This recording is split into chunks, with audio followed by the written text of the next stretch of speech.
भारत में किसी को बापू कहा गया, किसी को चाचा का दर्जा मिला, लेकिन जो 3 वीर सपूत हंसते हंसते मां भारती के लिए फांसी पर झूल गए, उन भगत सिंह, सुखदेव और राजगुरु को क्या मिला? क्या उनके लिए कोई राष्ट्रीय अवकाश घोषित किया गया? क्या उनके नाम पर कोई प्रमुख सरकारी योजनाएं बनी? क्या उनके बलिदान को वो सम्मान मिला जिसके वो हकदार थे? नहीं। वे क्रांति के लिए जिए, वे देश के लिए लड़े, वे हंसते हंसते इंकलाब जिंदाबाद का नारा लगाते हुए शहीद हो गए, लेकिन हमने उन्हें सिर्फ इतिहास की किताबों तक सीमित कर दिया। आज भी स्कूलों में उनके संघर्ष की बस 2-4 पंक्तियां ही पढ़ाई जाती। आज भी उनकी विचारधारा को अनदेखा किया जाता है। आज भी उनकी शहादत को सिर्फ 23 मार्च को याद किया जाता है और अगले दिन भुला दिया जाता है। ये वही देश है जो गांधी इरविन समझौते में समझौता कर सकता था और उनकी फांसी रोक सकता था, लेकिन भगत सिंह की फांसी रोकने के लिए कोई शर्त नहीं रखी गई। ये वही देश है जो किसी को राष्ट्रपिता और किसी को चाचा कहकर पूछता है, लेकिन जिन 3 बेटों ने अपने प्राणों की आहुति दी, उनके नाम पर कोई राष्ट्रीय पहचान तक नहीं। अब ये आपको तय करना है, क्या भगत सिंह, सुखदेव और राजगुरु को वही सम्मान मिला जो वे चाहते थे? क्या हमने उनकी कुर्बानी का कर्ज चुकाया, या फिर हमने उन्हें सिर्फ एक तारीख तक सीमित कर दिया? जिस वीर ने सिर्फ भारत ही नहीं बल्कि ब्रिटिश साम्राज्य के खिलाफ पूरे उपमहाद्वीप के युवाओं में क्रांति की ज्वाला जलाई, जिसकी बहादुरी की गूंज दिल्ली से लाहौर और लाहौर से लंदन तक सुनाई देती थी, उसे आज तक पाकिस्तान सरकार से कोई आधिकारिक सम्मान नहीं। क्या कोई कौम इतनी नाशुक्र हो सकती है कि जो नौजवान उनकी आज़ादी के लिए लड़ा हो उसी को भुला दिया जाए? पाकिस्तान सरकार को शायद ये डर है कि अगर भगत सिंह का सम्मान किया तो कहीं उनके लोग फिर से क्रांति का मतलब ना समझ, कहीं वो फिर से सवाल ना पूछने लगे, कहीं वो फिर से आज़ादी का असली अर्थ ना जान ले। लेकिन भगत सिंह नाम से नहीं, विचारों से अमर होते हैं। सरहदें उन्हें रोक नहीं सकती, सरकारें उन्हें मिटा नहीं सकती। जिस दिन पाकिस्तान की आवाम इतिहास के पन्नों को बिना किसी कट्टरता के साथ पढ़ेगी, उस दिन वो खुद कहेगी, भगत सिंह सिर्फ हिंदुस्तान का नहीं, इंसानियत का नायक था। 23 मार्च 1931 की वो काली रात, जब लाहौर सेंट्रल जेल में 3 वीर सपूतों भगत सिंह, सुखदेव और राजगुरु को ब्रिटिश हुकूमतों ने फांसी पर लटका दिया। लेकिन क्या सच में वे मरे? नहीं, वे तो विचार बनकर हर भारतीय के दिल में बस गए। उनका नाम आज भी हर देशभक्त के होठों पर है। उनकी गूंज आज भी इंकलाब जिंदाबाद के रूप में हवा में तैरती। लेकिन ये सफर यहाँ तक कैसे पहुंचा? कैसे एक नन्हा बालक क्रांति का नायक बन गया? कैसे उसने अंग्रेजों को धूल चटा दी और कैसे उसकी कलम तलवार से भी ज्यादा तेज निकली? आइए जाने उस महान क्रांतिकारी की पूरी जीवन गाथा।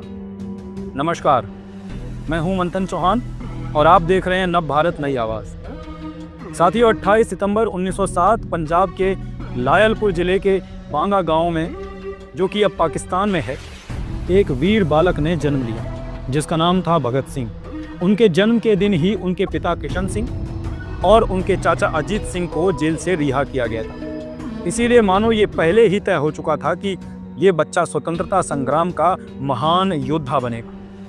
घर का वातावरण पूरी तरह देशभक्ति से ओतप्रोत था। भगत सिंह के दादा अर्जुन सिंह आर्य समाजी थे और हमेशा स्वतंत्रता संग्राम की बातें करते थे। उनके चाचा अजीत सिंह और सुरल सिंह अंग्रेजों के खिलाफ संघर्षरत थे। इस वातावरण में भगत सिंह का बचपन बीता और बचपन से ही उनके भीतर देश प्रेम की लौ जल उठी।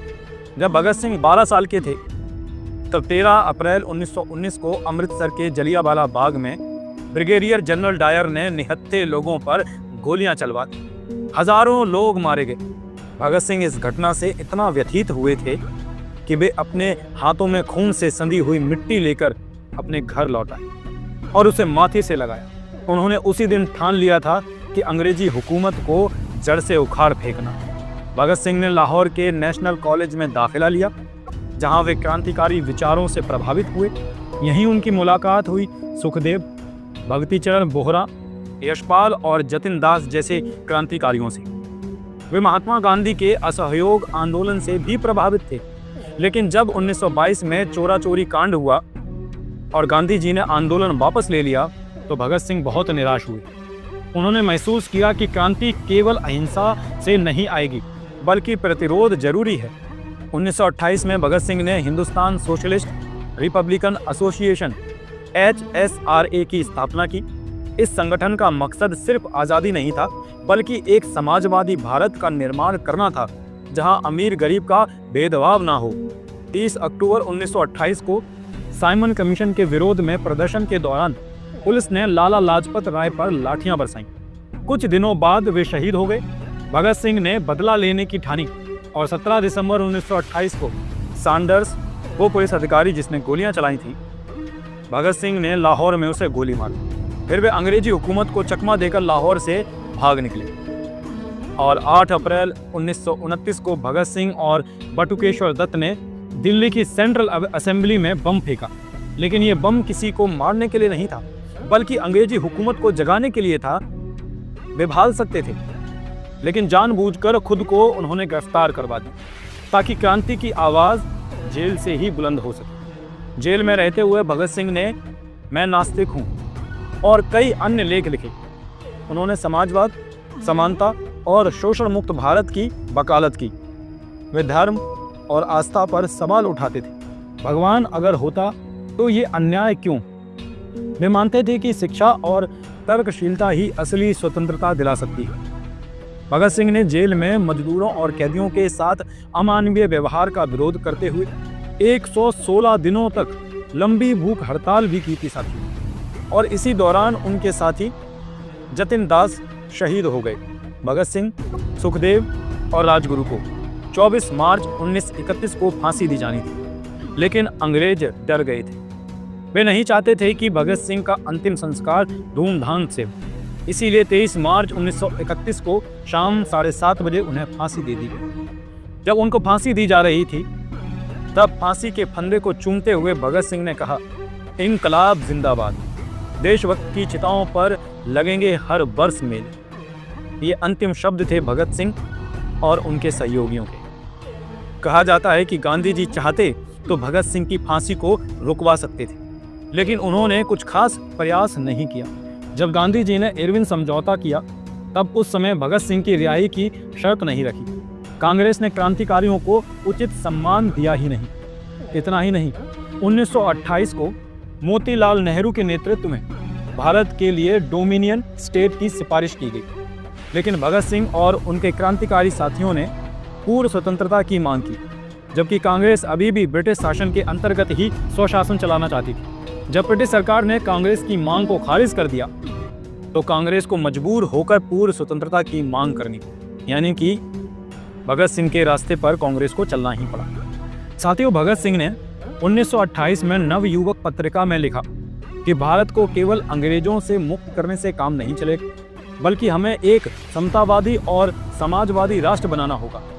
वे केवल राजनीतिक स्वतंत्रता नहीं चाहते थे, बल्कि आर्थिक और सामाजिक स्वतंत्रता भी चाहते थे। उन्होंने महात्मा गांधी की अहिंसक नीति को अपर्याप्त बताया और ब्रिटिश सरकार के खिलाफ क्रांतिकारी संघर्ष का समर्थन किया। उन्होंने कहा कि गांधी जी की नीतियों से आज़ादी कभी नहीं मिलेगी। भगत सिंह का जन्म पाकिस्तान में हुआ था, और जिस पाकिस्तान की धरती पर भगत सिंह ने जन्म लिया, जिस मिट्टी में उन्होंने पहली सांस ली, जिस गली कूचे में उन्होंने अपने बचपन को खेलते हुए बिताया, उसी धरती पर आज उनका नाम लेने से भी परहेज किया जाता है। जिस वीर ने सिर्फ भारत ही नहीं, बल्कि ब्रिटिश साम्राज्य के खिलाफ पूरे उपमहाद्वीप के युवाओं में क्रांति की ज्वाला जलाई, जिसकी बहादुरी की गूंज दिल्ली से लाहौर और लाहौर से लंदन तक सुनाई देती थी, उसे आज तक पाकिस्तान सरकार से कोई आधिकारिक सम्मान नहीं मिला। हाँ, कुछ बुद्धिजीवी और इतिहास प्रेमी आज भी उन्हें क्रांति का नायक मानते हैं, उनकी विरासत को बचाने के लिए कोशिश करते हैं, लेकिन सरकार ने अब तक उनकी स्मृति को अपनाने की हिम्मत नहीं की। जिस लाहौर की जेल में भगत सिंह, सुखदेव और राजगुरु ने हंसते हंसते इंकलाब जिंदाबाद के नारे लगाकर मौत को गले लगाया, आज उसी लाहौर में उनकी कुर्बानी को दरकिनार कर दिया गया है। क्या कोई कौम इतनी नाशुक्र हो सकती है कि जो नौजवान उनकी आज़ादी के लिए लड़ा हो, उसी को भुला दिया जाए? पाकिस्तान सरकार को शायद ये डर है कि अगर भगत सिंह का सम्मान किया तो कहीं उनके लोग फिर से क्रांति का मतलब ना समझ, कहीं वो फिर से सवाल ना पूछने लगे, कहीं वो फिर से आज़ादी का असली अर्थ ना जान ले। लेकिन भगत सिंह नाम से नहीं, विचारों से अमर होते हैं। सरहदें उन्हें रोक नहीं सकती, सरकारें उन्हें मिटा नहीं सकती।